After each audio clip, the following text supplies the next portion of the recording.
Hello there, thank you for joining me. We're going to paint a beautiful old mill today. The name of it is Pete's Mill. The reason I named it Pete's Mill is a real good friend of mine, Pete Smith, took the photograph for me. This mill is in Cedartown, Georgia, and it's still there, and I'm not sure whether it's still operational or not. But let's get started on the painting. Let's go to the palette, put out a puddle of white paint. You'll notice I'm still using liquid acrylics. I just love them to death. Just so easy to work with. A little bit of ebony black.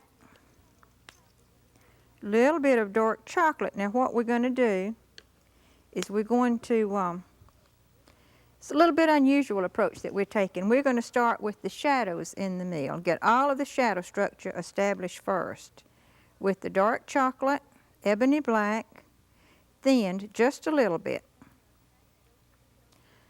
Okay, now let's go to the canvas and start laying the shadows in. This is a double roof. I'm going to wet that so the paint will trickle. Put a little more water in my brush so the paint will sort of trickle downward a little bit. There we go. So that we won't wind up with the harsh, hard edge there. Okay, this is, I don't know if it's an addition or if it's a patchwork or what, but there is another section that goes across here. Okay, then this is an extension over in here. This is a long area. And wet the brush a little bit so the paint will trickle. And let it drip downward, a seep downward.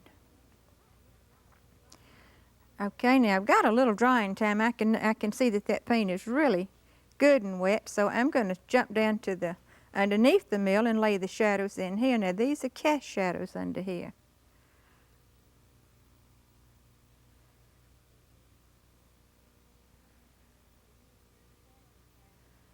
Okay, here is a cast shadow now on the post. There's kind of a rock post here. This is the cast shadow on that.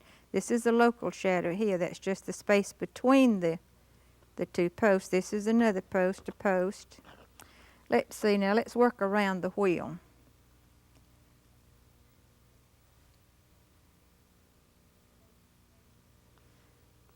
The spaces between the wheel.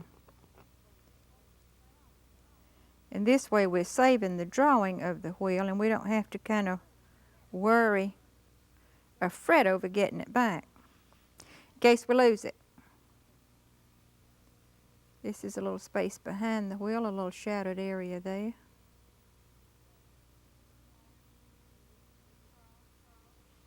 Okay, this is the trough.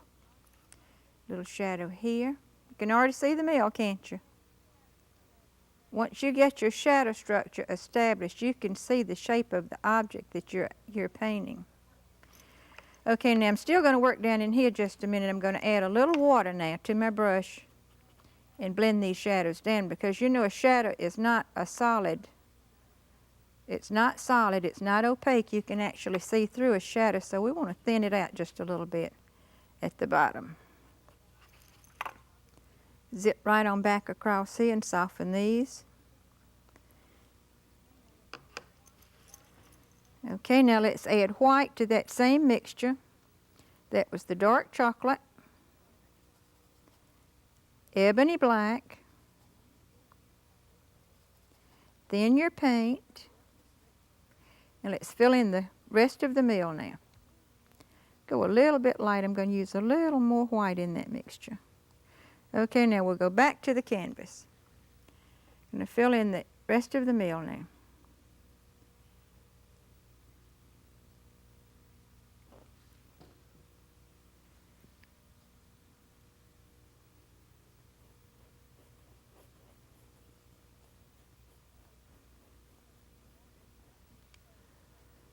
And I don't know if you can see the tracing or not, but we have windows that I'm just kind of skimming over because I can replace those easily. Isn't that just messy looking? All right, now let's just zip right up into our shadow and let the paint sort of bleed downward now. Let the shadow rather bleed downward.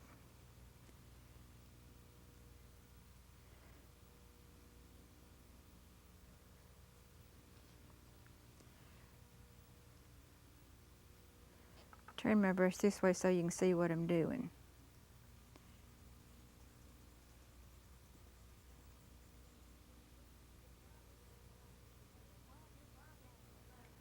Okay, now while this is drying, wait, I want to put one little shadow right here. A little bit deeper between the two buildings. There we go. While this is drying, I'm going to check and see if I have all the shadows established, and I believe I do. Yep. Okay, we're going to go back and start on the sky now and let this dry, and then we'll do some more work there. Let's go back to the palette, and we're going to use sapphire blue, cad yellow medium, or just cad yellow. Yes, cad yellow, which is transparent, and boysenberry. And we're going to fill in the sky, and then we're going to the water and fill it in. Now I want to wet the sky just a little bit, but I'm going to be careful to stay away from that wet meal, because wet acrylic paint will bleed or seep into wet acrylic paint. So if this area is wet, and even if this water touches it, the paint will seep upward. Or if I should fill in the sky with paint, wet paint like I'm doing here with the yellow, got too close to that meal, to the wet areas on the meal, it'd bleed right out into it. And bleeding is seeping. So I'm going to be ever so careful there. And I'm hardly ever so careful. Okay, now I'm going to add a little bit of boysenberry to my brush and continue upward.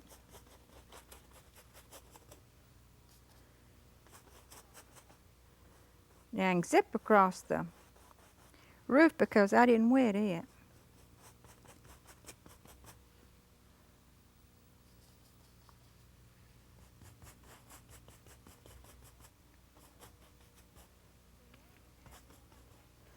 Okay, now this time we have to wash the brush. Sapphire blue and white.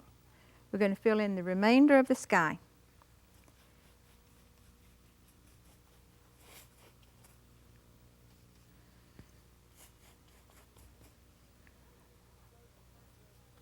And I like to load with my brush too, because I like to pick up a little more color at times, so that I'll get a good variation of color and not a flat look to anything that you're painting with acrylics. Okay? While we're working with that blue, it would be the smartest idea ever just to go ahead and fill in our little span of water down here under the meal. We do want to be smart, so let's do it.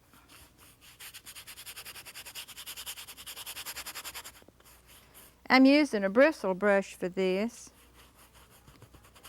and although I wet the sky, I've just continued on with the same brush. A lot of times I fill in the sky with a fan brush, but here I'm using the bristle brush on purpose. The canvas is dry, and I want the brush to push the paint down in the teeth of the canvas for me. And a soft brush won't do that. Okay, let's go to midnight green and antique gold. Lay in some background trees while the sky is drying and the meal is still drying. They're both still doing their thing. Let's work in another area. Midnight green, antique gold, and I'm going to add a touch of Georgia clay to that mixture.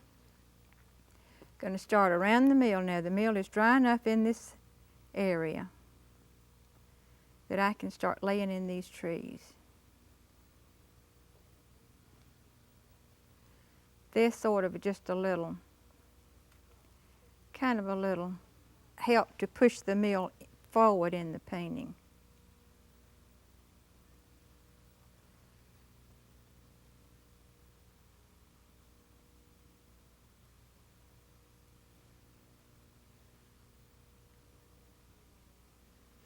Okay, let's add a few right over in here, and then I'm going to soften those edges just a little bit.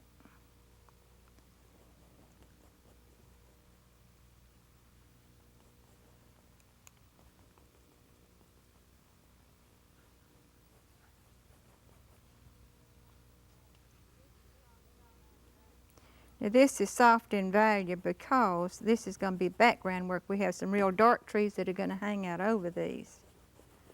Let's just get this kind of blocked in hurriedly here.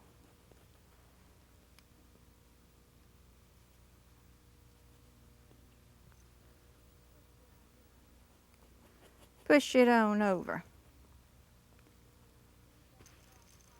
Okay, now let's ease back across and soften these edges just a little bit. And that sky is still real wet. Can you see the sheen on the paint? So I want to give it a little bit of drying time before I start blending. All right, now let's go back to this side and talk about it just a minute. While we're working with this color, we're going to have reflections in the water, so we might as well go ahead and add them.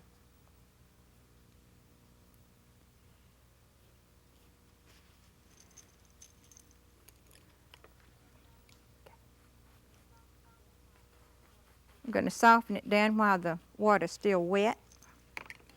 And I am going to add the post in, antique gold, Georgia antique gold, and dark chocolate. A little bit more antique gold. Right on down into the water.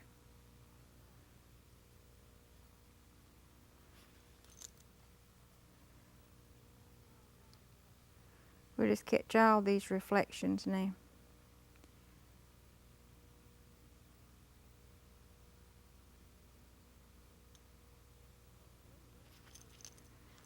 I believe that's a post there. Let's fill it in. Let's give it it's one between the two there. And highlight this one a little bit. And then that's a shadow between the two little. There we go.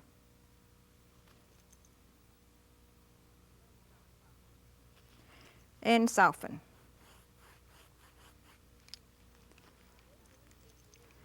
All right, I believe we can get the roofs on now. Georgia clay, white with a touch of antique gold. Let's see if we can get those laid in. Yeah, it's dry enough.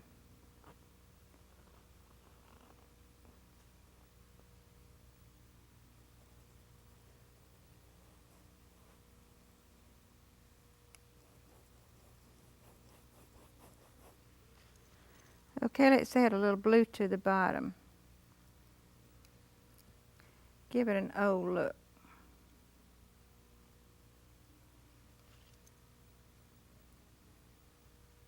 Sapphire blue and white.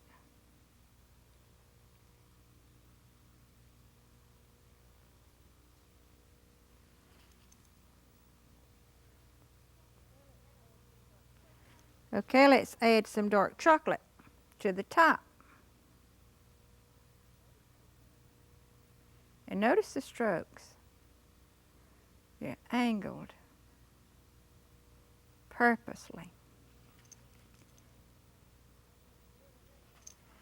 All right, let's fill in the trough now. That's going to be a soft gray. Want it a little bit lighter than the building itself.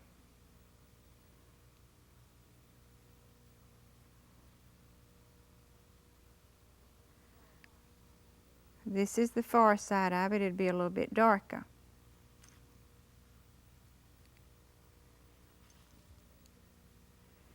Have a little bit of a highlight here. Little bit of a shadow.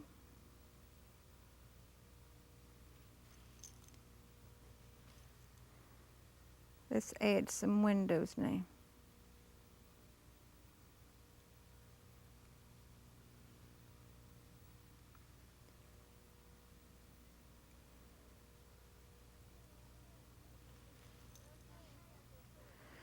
Okay, I think we'll put in the wheel. I believe we're dry enough there that we can work in that area. Let's use antique gold, dark chocolate, a little bit of white.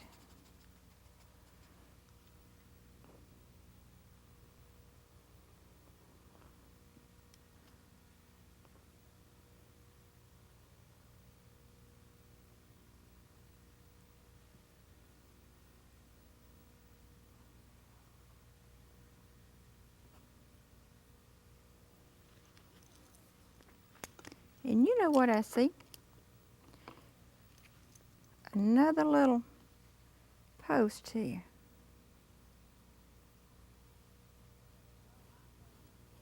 Have a lot that's holding this up, and I think it's kind of piecework. Now this is a rock wall that's holding the wheel.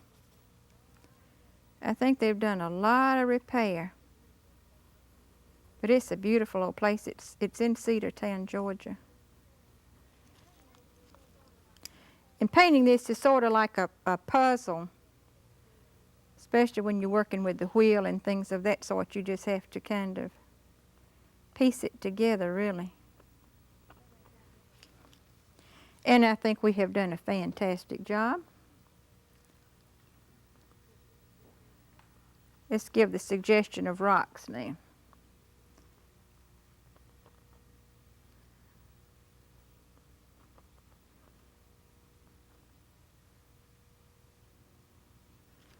In this rock wall. A little bit more of a shadow here. We have some shrubbery right over in here. Let's get that added. This is your green, your same green mixture that we used before. And it isn't shrubbery, it's just kind of wild growth.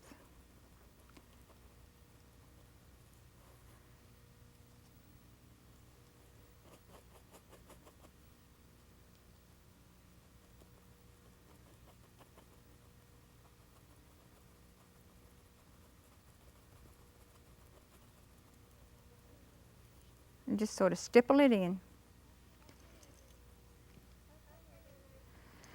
Okay, now there's a pretty old wall here. Let's get it established. Let's use the ebony black, dark chocolate, and the white. It's sort of a brownish gray.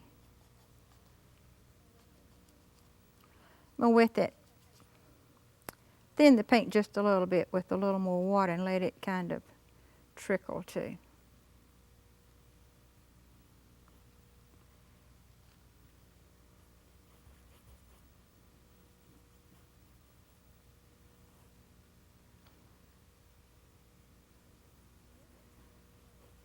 I guess this is a concrete, sort of a concrete wall.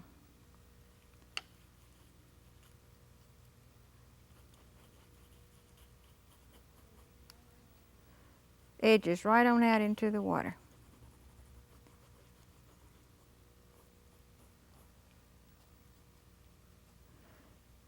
There's a big slab that comes out into the water here.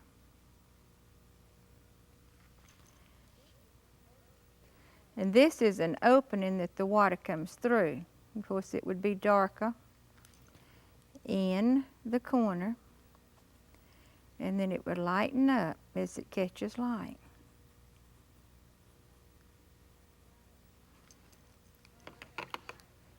And while that's drying just a little bit, we can be filling in our side trees.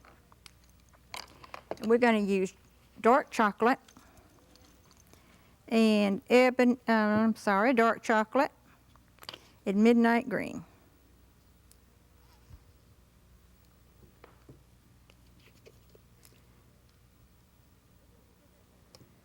And we're going to stipple those trees. And I brush mix. I just kind of dip my my brush into both puddles of paint 2 or 3 times, this comes right on down to the wall there.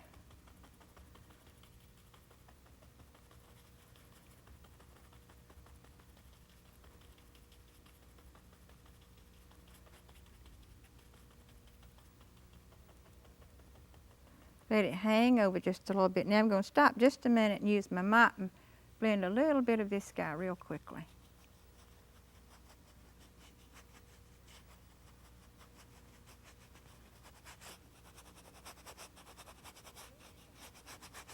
Believe we got it. Okay, now let's go over to the other side and fill in the greenery here. Comes all the way down across the water here.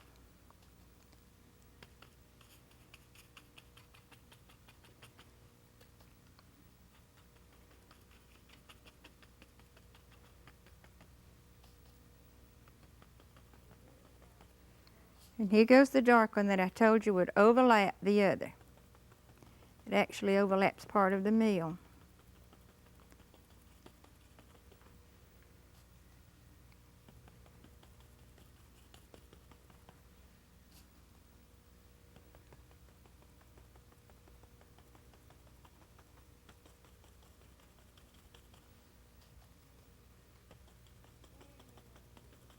And we're going to stipple, stipple, stipple.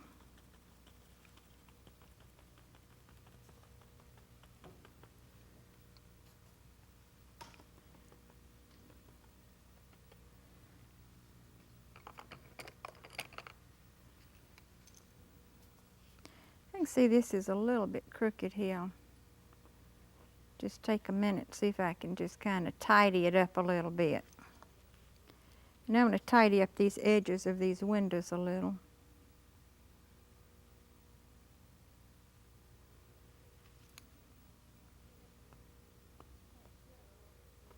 Paint's still a little bit wet.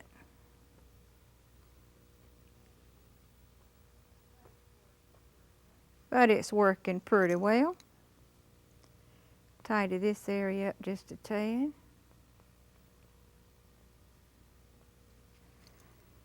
Maybe put a little highlight on the wheel.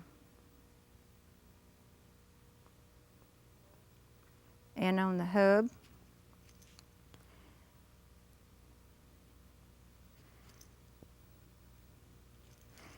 Okay, let me just get out some clean black. I'm getting into the green. I can't. It's too early in the morning to tell the green from the black.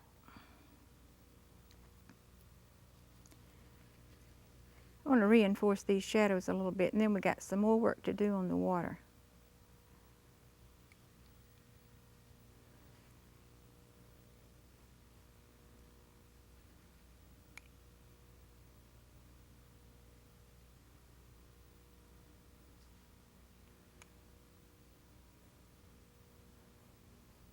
Sort of suggest some boards.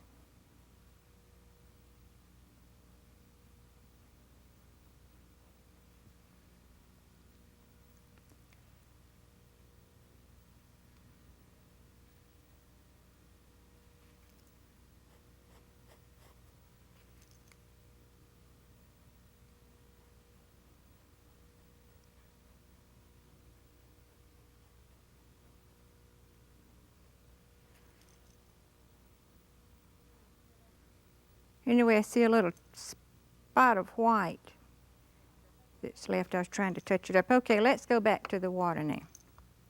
We're going to do something so pretty here. We're going to let some water come out of this, hang out of this. And for that, I'm just using the white. Goes on out into the water. And we need some highlights, don't we?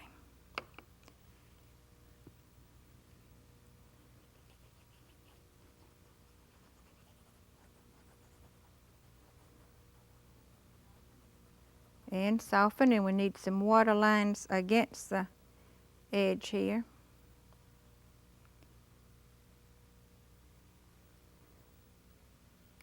Need some water lines here.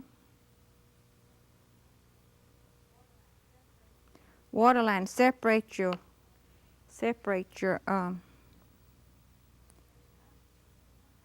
object from the water. Let's put a little color in it now.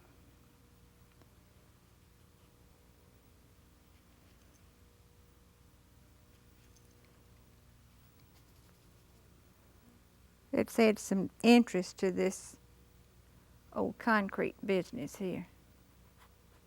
Make it look old.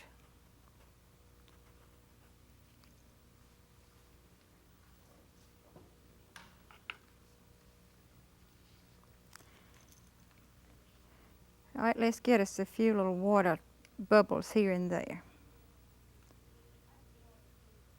Like the water's moving ever so gently.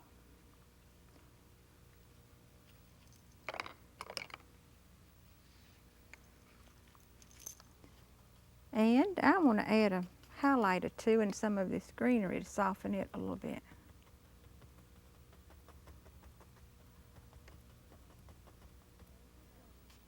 Antique gold is what I'm using there.